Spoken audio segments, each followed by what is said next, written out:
नमस्कार, मी डॉक्टर शिवारी वाघ, संचालक aspire education institute, Chhatrapati Sambhajinagar. विद्यार्थी मित्रांनो, ॲस्पायर एज्युकेशन इन्स्टिट्यूटच्या माध्यमातून महाराष्ट्रातील विद्यार्थी व पालकांना मेडिकल इंजिनिअरिंग, फार्मसी आणि नर्सिंग या प्रवेश प्रक्रियेबद्दल परिपूर्ण मार्गदर्शन केलं जातं.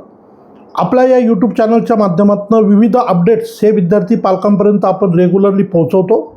यामुळे अनेक विद्यार्थी पालकांना याचा ॲडमिशन प्रक्रियेच्या दरम्यान फायदा होतो. त्यामुळे जर पहिल्यांदा आपण यूट्यूब चॅनल बघत असाल तर चॅनलला सबस्क्राईब नक्की करा. आज एक आपण अतिशय महत्त्वाचा व्हिडिओ तुम्हाला शेअर करतो आहे. महाराष्ट्रामध्ये एखाद्या विद्यार्थ्याला इंजिनिअरिंगच्या प्रवेश प्रक्रियेमध्ये भाग घ्यायचा असेल तर ती प्रक्रिया कशा पद्धतीनं पार पाडली जाते, त्याचे नेमके टप्पे कुठले असतात आणि कोणत्या गोष्टीची आपण काळजी घेतली पाहिजे, तर या संदर्भाने एक महत्त्वाचा व्हिडिओ तुम्हाला या ठिकाणी शेअर करतो आहे.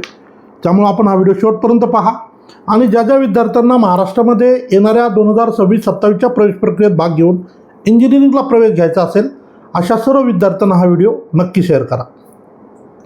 या प्रवेश प्रक्रियेत जात असताना पहिला टप्पा असतो तो म्हणजे या परीक्षेला अर्ज करणे, जो की ऑलरेडी हा टप्पा पहिले पूर्ण झालेला आहे. त्यानंतर officially hall ticket, admit card release होऊन परीक्षा होते, तो दुसरा टप्पा त्या ठिकाणी पूर्ण झालेला आहे. त्यानंतर रिझल्ट पब्लिश केला जातो CT सेलकडनं, हाही टप्पा त्या ठिकाणी आता पूर्ण झालेला आहे. म्हणजे पहिले जे महत्त्वाचे 3 टप्पे होते हे विद्यार्थ्यांनी पूर्ण केलेले आहे. आणि आता यानंतरची जी काय प्रक्रिया असते त्याला आपण काउन्सिलिंग प्रक्रिया म्हणूया.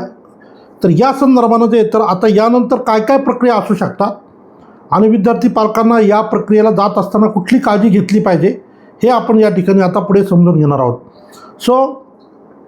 सगळ्यात पहिले जर आता आपण इथून पुढचा पहिला टप्पा म्हणूया तो म्हणजे आता या प्रवेश प्रक्रियेत भाग घेण्यासाठी लागणारी आवश्यक डॉक्युमेंटची पूर्तता ही आपण नक्की त्या ठिकाणी पूर्ण केली पाहिजे. महाराष्ट्रामध्ये अनेक विद्यार्थी जे ते हे वेगवेगळ्या कॅटेगरीमध्ये बिलॉंग करतात. त्यामुळं त्यांना महाराष्ट्र शासनाच्या वतीनं विविध शैक्षणिक शुल्क, फीसच्या सवलती आणि ॲडमिशनच्या मेरिटमध्ये सुद्धा त्यांना त्या ठिकाणी जो तो बेनिफिट मिळत असतो. त्यामुळं डॉक्युमेंटची पूर्तता हा एक अतिशय महत्त्वाचा टप्पा या दरम्यानच्या काळामध्ये आता विद्यार्थ्यांनी, त्यांच्या पालकांनी हा पूर्ण केला पाहिजे. महाराष्ट्रामध्ये जे रिझर्वेशन आहे त्याच्यामध्ये प्रामुख्याने जे कॉन्स्टिट्युशनल रिझर्वेशन ज्याला आपण म्हणूया, त्यामध्ये SC, ST, OBC, NT1, NT2, NT3, VJMT, SBC हे सगळे रिझर्वेशन आधीपासून चालत आलेले आहेत पूर्वीपार. त्यामुळे हे सगळे पालक कागदपत्रांच्या बाबतीत अवेअर असतात. मग ते शहरी भागातले असतील, ग्रामीण भागातले असतील, आणि त्यांच्या डॉक्युमेंटची पूर्तता त्यांनी वेळोवेळी केलेली असते.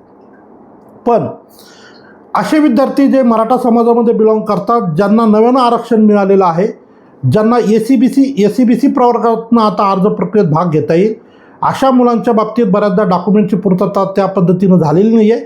त्यामुळे जे विद्यार्थी SCBC कॅटेगरीत बिलॉंग करतात, कृपया त्यांनी आपलं SCBCचं कास्ट सर्टिफिकेट त्या ठिकाणी काढावं आणि लगेचच ते कास्ट सर्टिफिकेट मिळाल्यानंतर व्हॅलिडिटीची प्रक्रिया आपण पूर्ण करावी, त्यासाठीचा अर्ज आपण दाखल करावा, जेणेकरून येणाऱ्या प्रवेश प्रक्रियेत भाग घेताना आपल्याला SCBC प्रवर्ग निवडता येईल आणि आपल्याकडं कास्ट सर्टिफिकेट आहे आणि व्हॅलिडिटीचा अर्ज केल्याची पावती असेल तर आपल्याला कुठल्याही प्रकारची अडचण न येता इंजिनिअरिंगच्या प्रवेश प्रक्रियेमध्ये त्या ठिकाणी पुढे जाता येईल. त्यानंतर दुसरी एक कॅटेगरी आहे ती म्हणजे EWS कॅटेगरी. विशेषतः महाराष्ट्रातील ब्राह्मण कम्युनिटी, मुस्लिम कम्युनिटी, कोमटी समाजाचे काही विद्यार्थी, जैन, मारोडी कम्युनिटीमधले विद्यार्थी, ज्यांचं जे नियमात बसतात ते EWSचं आरक्षण त्या ठिकाणी घेऊ शकतात. अशाही विद्यार्थ्यांनी महाराष्ट्राच्या प्रक्रियेत भाग घेत असताना महाराष्ट्राच्या फॉर्मॅटमधलं EWS सर्टिफिकेट आपण त्या ठिकाणी काढावं. बऱ्याचदा विद्यार्थ्याकडे EWS सर्टिफिकेट उपलब्ध असतं, पण ते सेंट्रलच्या लिस्टमधलं असतं. महाराष्ट्राच्या प्रक्रियेत भाग घेत असताना आपल्याला महाराष्ट्र राज्याचं EWS सर्टिफिकेट लागतं. त्यामुळं अशा विद्यार्थ्यांनी आपलं EWSचं सर्टिफिकेट आपल्याकडे उपलब्ध करून घ्यावं. इतर रिझर्व कॅटेगरीच्या बाबतीत बोलायचं झालं तर त्यांनी obviously caste, validity, SC ST वगळता इतर कॅटेगरीमध्ये, रिझर्व कॅटेगरीमध्ये नॉन क्रिमिनल सर्टिफिकेट, सगळ्या कॅटेगरीला मिळून एज, नॅशनॅलिटी, डोमिसाईल सर्टिफिकेट या सगळ्या डॉक्युमेंटची त्या ठिकाणी पूर्तता करावी. हे झालं डॉक्युमेंटच्या संदर्भानं. आता यानंतरचा पुढचा टप्पा ऑफिशियल नोटिफिकेशन CT सेलकडनं इश्यू होईल. त्यानंतर रजिस्ट्रेशनची प्रक्रिया होईल. रजिस्ट्रेशनच्या प्रक्रियेला जात असताना आपल्याला त्या ठिकाणी महाराष्ट्र CT सेलच्या वतीनं घेण्यात आलेली CET परीक्षा आणि NTA च्या वतीनं घेण्यात आलेली JEE परीक्षा अशा दोन्ही प्रक्रियेचे गुण आपल्याला त्या ठिकाणी टाकता येतात. आणि हे रजिस्ट्रेशन प्रक्रिया करत असताना आपल्या कॅटेगरीशी निगडीत सगळे ऑफिशियल डॉक्युमेंट जे आपल्याला महाराष्ट्र गव्हर्नमेंटच्या सेतू सुविधा किंवा ई सेवा केंद्रातून उपलब्ध झालेले आहेत, हे सगळे डॉक्युमेंट्स आपण स्कॅन करून अपलोड करून रीतसर रजिस्ट्रेशनची प्रक्रिया त्या ठिकाणी पूर्ण करायची असते. हा आता इथून पुढचा डॉक्युमेंटची पूर्तता झाल्यानंतरचा पहिला टप्पा असेल. रजिस्ट्रेशन प्रक्रिया करत असतानाच आपल्याला त्या ठिकाणी व्हेरिफिकेशनसाठी लोकेशन निवडावं लागतं. त्या ठिकाणी जे कॉलेजेस त्या ठिकाणी व्हेरिफिकेशनसाठी उपलब्ध आहेत ते कॉलेजेस निवडून तिथं कोणता स्लॉट कोणत्या तारखेला उपलब्ध आहे हे निवडून आपल्याला व्हेरिफिकेशनसाठी त्या ठिकाणी जावं लागतं. व्हेरिफिकेशनला जात असताना सगळे शैक्षणिक कागदपत्र आणि ज्या परीक्षा आपण दिलेल्या आहेत त्याचे सगळे डॉक्युमेंट्स घेऊन विद्यार्थ्याला वैयक्तिकरित्या त्या ठिकाणी जाऊन व्हेरिफिकेशनची प्रक्रिया पूर्ण करावी लागते. म्हणजे पहिला रजिस्ट्रेशनचा टप्पा असेल आता इथून पुढे, त्यानंतर पुढचा टप्पा व्हेरिफिकेशनचा असेल. ही सगळी रजिस्ट्रेशन व्हेरिफिकेशनची प्रक्रिया पूर्ण झाल्यानंतर महाराष्ट्र शासनाच्या वतीनं त्या पुढच्या 1 ते 2 दिवसामध्ये प्रोव्हिजनल मेरिट लिस्ट त्या ठिकाणी पब्लिश केली जाते. प्रोव्हिजनल मेरिट लिस्टमध्ये आपण भरलेले डिटेल व्हेरीफाय झाल्यानंतरसुद्धा जर एखाद्या विद्यार्थ्याची काही त्रुटी राहिली असेल, जेंडर चुकले किंवा अनावधानानं मार्क टाकण्यात चुकलेले असतील तर हे तिकीट रेज करून ग्रीव्हन्सेस रेज करून हे करेक्शन करायसाठी साधारण 2 ते 3 दिवसाचा कालावधी त्या ठिकाणी नंतर उपलब्ध असतो. आणि हे सगळे करेक्शन झाल्यानंतर सिटी सेलच्या वतीनं फायनल मेरिट लिस्ट त्या ठिकाणी पब्लिश केली जाते. म्हणजे थोडक्यात काय तर आता आपण तात्काळ डॉक्युमेंटची पूर्तता करावी.